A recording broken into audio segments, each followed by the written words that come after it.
your forecast first. Sponsored by Matex Heating, Cooling, and Plumbing. All right, we have seen a snowy afternoon and evening. Things starting to kind of wind down a little bit, but we've got still a few of these little snow showers out there, but it looked a lot worse just a few hours ago. A lot of this falling across some of our southern counties, kind of south of I-74 and I-72. While we did get some snow up around Champaign, the worst of it definitely down into portions of Douglas, Coles, Moultrie, Shelby, kind of Cumberland County area. That is beginning to wind up, as I mentioned, but slick roads out there, and it's only going to get worse because our temperatures tonight are going to tumble down into the 20s, and we're talking teens tomorrow and wind chills down near zero. We've got team coverage of this latest winter event coming up, so stick around. WCIA 3 News starts right now. Now on WCIA 3 News. As Kevin said, the snow is making for a dangerous commute tonight. We'll tell you where there's a deadly crash and how the roads are near you.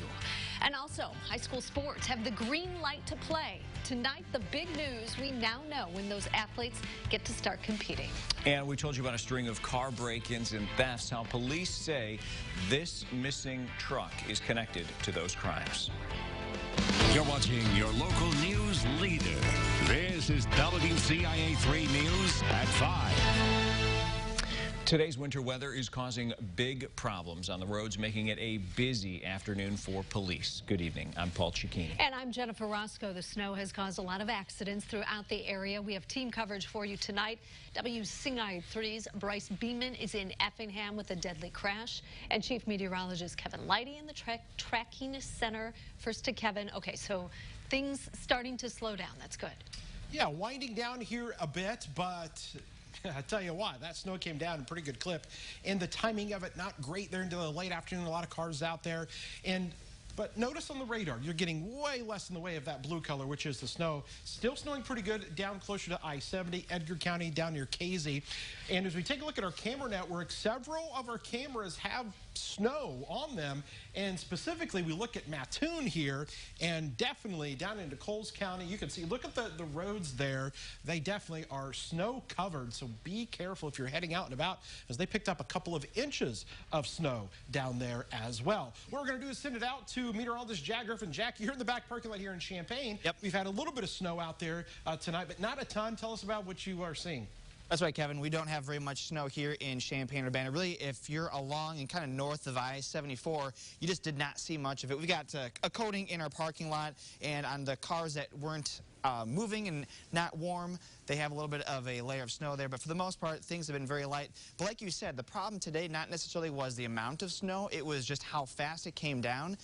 We had some of those heavier snow bands that developed, and it dropped snow at a very fast clip, reduced visibility in many spots down to around 1/4 mile, and it just fell at a quick enough pace to where the roads, even though they may have been warm enough to melt snow underneath a kind of a slower snowfall, the fact that the snow came down as fast as it did was able to pile up on the roads there and create all the 6 spots that we do have. So not a lot here in our back parking lot in Champaign, obviously more down to the south, and that's where we're going to toss it back off to you, Kevin. All right, thanks a lot. That's exactly right, Jack. We had that, and we even got some viewer pictures in Springfield. You can see they got a lot in Springfield. They got a lot down into portions of Coles County, as I mentioned, also in the Mattoon area, as you can see in Charleston.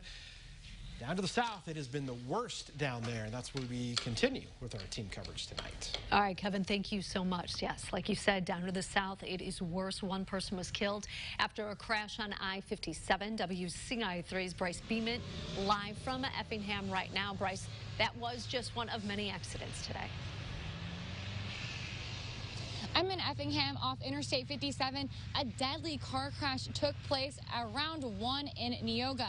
Troopers say the driver lost control and hit a guardrail and was pronounced dead on the scene. The highway was shut down for 2.5 hours. There weren't any other cars involved in that crash, but I did see about 10 vehicles on the side of the road. Now, getting here, it was slow and slick. The roadways are snow covered, but I did see several snow plows attempting to clear off the interstate. In Effingham, I'm Bryce Beeman, WCIA 3, your local news leader. All right, Bryce, thank you.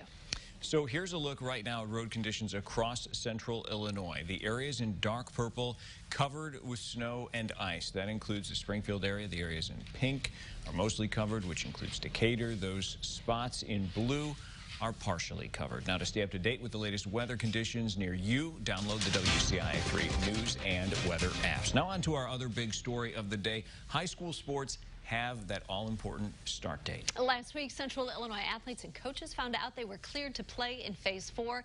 Today, they found out that schedule. Our sports director, Brett Barron's here with the details. Yesterday, we're trying to figure it out. How are they going to fit everything in? It is going to be a race to the finish into the middle of June. That's when the cutoff day is, and the board of directors decided that they will not play sports after the middle of June. And to get to that point is going to be really tough. But here's what we know right now. Basketball is going first. Many teams already practicing, and those practices will count towards the 7 that they have to play a game. The season will run through March 13th with no state series. There will be some overlap with football practice. It starts March 3rd and goes until April 24th. The first football games can be played March 19th. Traditional spring sports like baseball, softball, and track and field will start April 5th. They will get the longest season. It will run 10.5 weeks. The end date for all sports is June 19th. I think it's a realistic plan for our schools to engage their students. While there could be some issues with some regions being able to play certain sports, and that's something we'll have to consider if they couldn't play within the timeline that our board approved. And obviously we'll cross that bridge when we get there, but really no conversations about canceling any of our sports.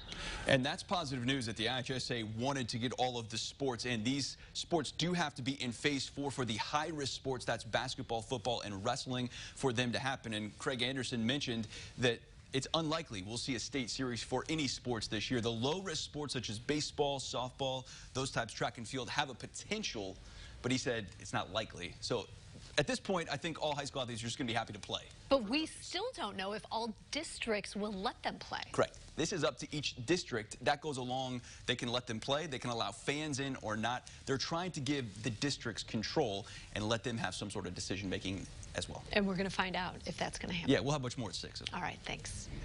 Tonight, we're learning more about a missing truck in Moultrie County. Investigators say the same people who took it are connected to a string of vehicle break-ins and thefts. WCIA 3's Courtney Bunting joins us now. Courtney, this all happened Monday night into Tuesday. Tell us more.